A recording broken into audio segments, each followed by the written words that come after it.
and some of them, a little bit of one of them is in my mouth.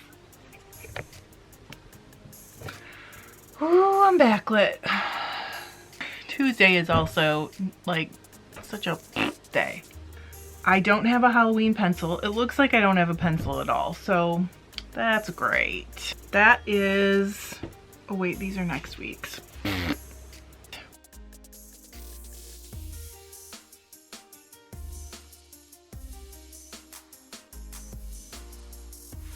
Hi, welcome to FiberLoveDiary. I'm Trisha if we haven't met, and if we have met, welcome back. How are you? Are you making something cool? Are you having fun? Are you healthy?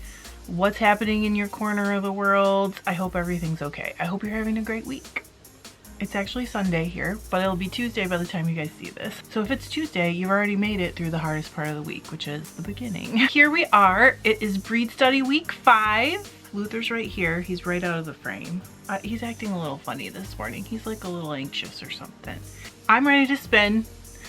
I'm pretty excited. I've been really busy this week. It's been kind of crazy, but I've also taken a little bit more time to relax, more so than probably a month before since we got better from COVID. I've been just trying to like catch up on things, and it was nice to take like a little bit of a break.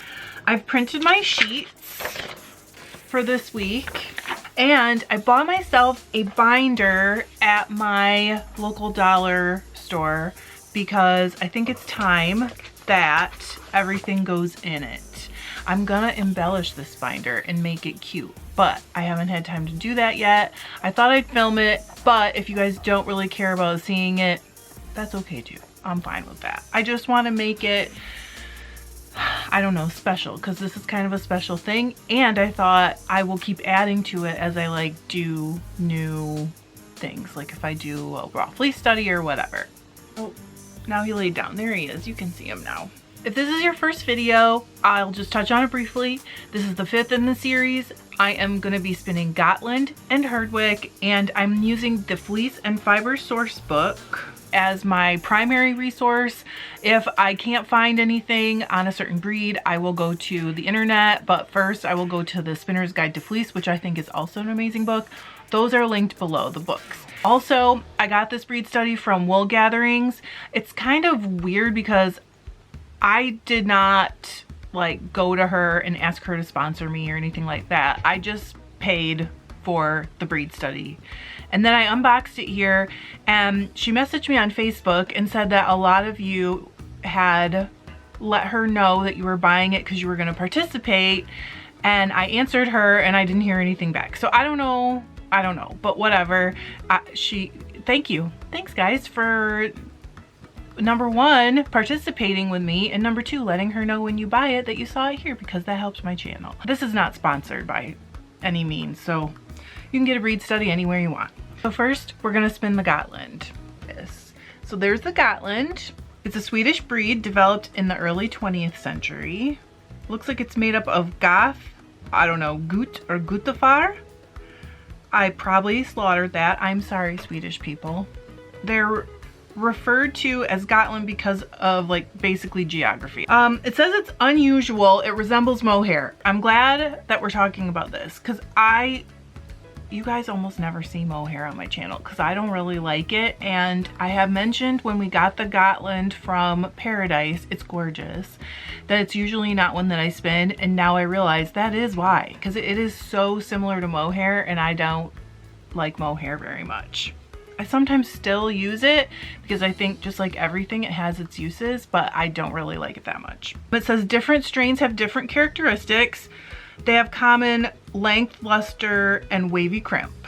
Oh, it says, much like I have talked to you guys about, commercial top often doesn't have any luster. It's matte and coarser than the fiber processed from raw wool.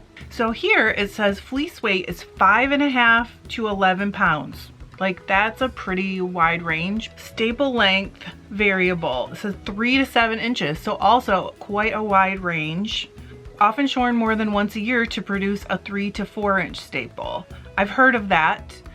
I don't know anyone who owns Gotland, so you know, but I have heard that you can shear them twice a year and get a full fleece both times. It says lambs as fine as 18 microns to low to mid 20s. Adults in North America and New Zealand, 27 to 34, in Britain, 35. So just a hair coarser. These are Gotland sheep. Long locks, high luster, dense. Very wavy, even curly. And then it says natural colors, mostly gray. I mean, mostly that's what I've seen, is just grays. It talks about dyeing them. You guys, if you watched me in a video, maybe not even about a month ago, I dyed some Gotland. I dyed some that was white and some that was natural gray, and it turned out really awesome. It took dye beautifully. So I guess I'll link that one too so you can see it. The fibers are slick. So it says, open the lock slightly to allow the twist to get traction and spin directly from a lock. I wish I had some locks. I would totally do that. Suitable for use in any technique. Worsted will emphasize the shine and drape. Woolen can incorporate an unusual amount of air and be used to add texture. So that's actually really fun. That means you can get like a fluffy, squishy yarn if you spin it woolen, and you can get a really drapey, shiny yarn if you spin it worsted. This is top. I'm pretty sure these are all top. One of you guys asked last week. Let's look. All right, so this kind of feels like it might be longer. I have my ruler. This is one of those magnetic ones. Okay. We're gonna check our staple length. It is, I would say this is a bit, what's the word? A bit more like a long wool, which means luster, less crimp, usually a little bit coarser, although there are some fine ones. And I'm gonna go all the way to the ends and measure this guy. Make sure I got just one staple. And we are at about 7 inches. So I'm definitely gonna spin this worsted. It's just very challenging to try and spin such a long staple woolen. Let's go spin it.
And we're back.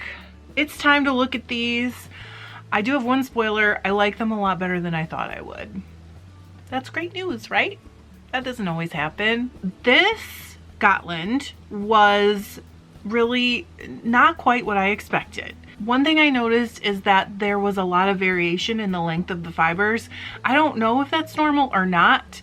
I've never experienced it before, but that doesn't mean it's not normal. There's a wide variation in every breed of fleece, and if you like or don't like one, you can't really make up your mind until you've sampled a few different fleeces or whatever. This was top. It was a pretty good long staple, so I went ahead and spun it worsted, and I really enjoyed it, but I was struggling during the spinning to keep it even because the fiber, there's so many different lengths of fibers in this top. So I ended up using basically like a short woolen draft, and I did film it, you guys saw it. So suddenly it was much more even after that. I mean, I know this, so this is why we're doing this, right? So we can learn. I made note of it and I applied my same way I have been applying everything. So I'm gonna hold this up to show you. Now it's a pretty decently even, although it does get more difficult when you have all different length of fibers. I expected to not really like this finished yarn like for a garment, maybe more like a rug or even for lace, but I actually really do like it. It's pretty squishy. It's got some like bounce to it, even though it was top, and it's not as coarse as I thought it was gonna be. So I would use this for like an outer cardigan. Definitely not next to my skin, but everyone has a different sort of tolerance level for that. I think there are probably some people who would be fine with it. I also think it would make really like tough, warm socks, and it would be fine on my feet. However, it would not make very springy socks. So you would want to use like a smaller needle than you normally would for the width of the yarn, because it's not gonna, when you take the needle out, it's not gonna shrink down that much. This is a little squishy. It would shrink down a little, but not a ton like regular sock yarns do. So I really enjoyed spinning this, actually. Did not expect to. To me, that's one of the best things about this whole breed study. I really thought I didn't like Gotland that much. And I'm also currently spinning the January, was it January? No, February Paradise box that was Gotland blend in it. And that fiber is blended with silk and viscose, and I'm telling you, it is so nice. This is our Gotland. Oh, and I had only 38 yards. Oh, that was another thing. I only got 38 yards for this. It is a little thicker than a lot of the other yarns that I have spun, but it's also because it's like just so dense that it just, the same amount weighs more, or the same weight is actually less fiber because it's just like really dense fiber. So, but I love it. We're gonna go on to the Herdwick. I cannot wait to spin this. It's my first time. I did not know this, but it does make sense because it's probably why I haven't spun Herdwick before. They're a conservation breed, or were when this book was written. It was written a while ago. Breed's origin is a complete mystery, but there are stories and legends, and you know how that goes. One of the stories is that Herdwick came from a wreck of a ship of the Spanish Armada. They kind of are guilty for everything because they did wreck off the coast of like England and Ireland. They do share a few traits with Spanish sheep. Also, there's another story, they come from Viking stock. Vikings, another people that kind of spread things across those coastlines, if you know what I mean. Oh, those Vikings. It says it's thought to be derived, the name is thought to be derived from an Old Norse word, herdwick, or sheep pasture. So that's kind of like a little nod to the Viking possibility of heritage.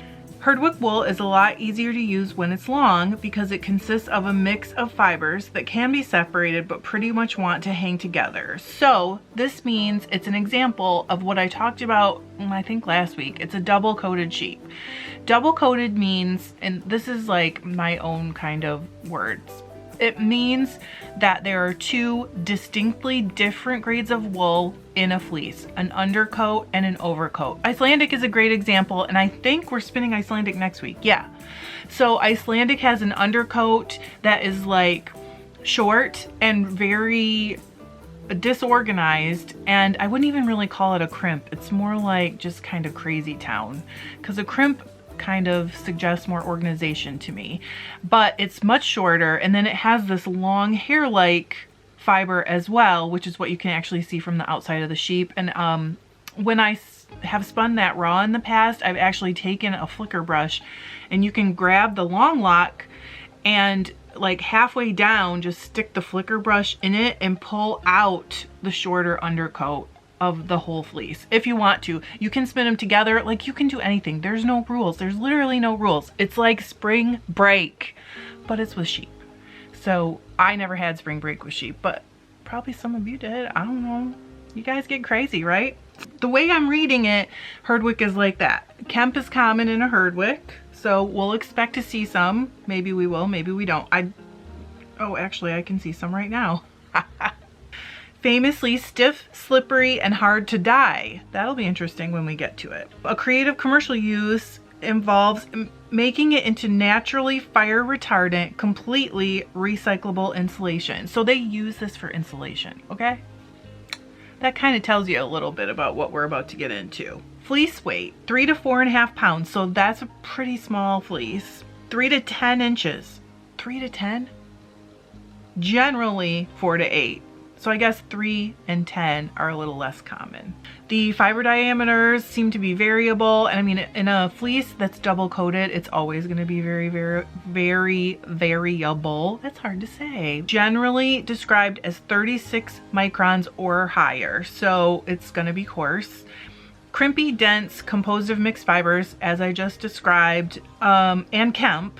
So Kemp should be expected in a good example of a Herdwick fleece. Some parts have more likelihood of coarse fibers, and it says mostly a mane around the neck and shoulders. Mostly gray, although the lambs are black, sometimes going into the brown and tan or aging to near white. Fleece looks like a frosted or tweedy mix. Look at the sheep. Wouldn't you just want the sheep? Look how cute that sheep is. I'm loving it. Let's go spin it. I'm interested to see how this is going to turn out. Let's go.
Okay, the Herdwick. This is one I have never touched before in my whole life. This is also full of surprises. It is definitely thicker than the other yarns I've been spinning. Really want to let you see it. It spun very evenly, very easily, and it is quite a bit softer than I expected. However, the Kemp and the guard hairs, look, you can see Kemp sticking right out of it. Can you see it? Yep. See that right there? That is just a big old piece of Kemp. I ended up with 40 yards of this, and as I said, it is spun like it's a heavier yarn than most of the ones I've been spinning. I just wanted to be that, and I don't want to stifle it. You know what I mean? It's like a baby. I don't want to stifle it. So I did also see this. Look, check this out. Again, a lot less spring, but look how much more it looks like. It's like, it just looks like way more fiber. One of the things that's cool about a double coated sheep in general, of course there's exceptions to everything, but is that the longer hairs are typically more hair-like, and then the undercoat is typically more like springy and squishy. That's what creates like a warm skin barrier for the sheep, right? Makes sense. When you combine those two things together, it's easy to draft really, but all those little short springy ones hold air in between all the longer hair-like ones. So you do get like more diameter off your yarn, and it's like squishier because all those little springy hairs are inside there, just creating like a bramble of wool. It's just kind of neat. So I get excited about sheep. There's nothing weird about that, right?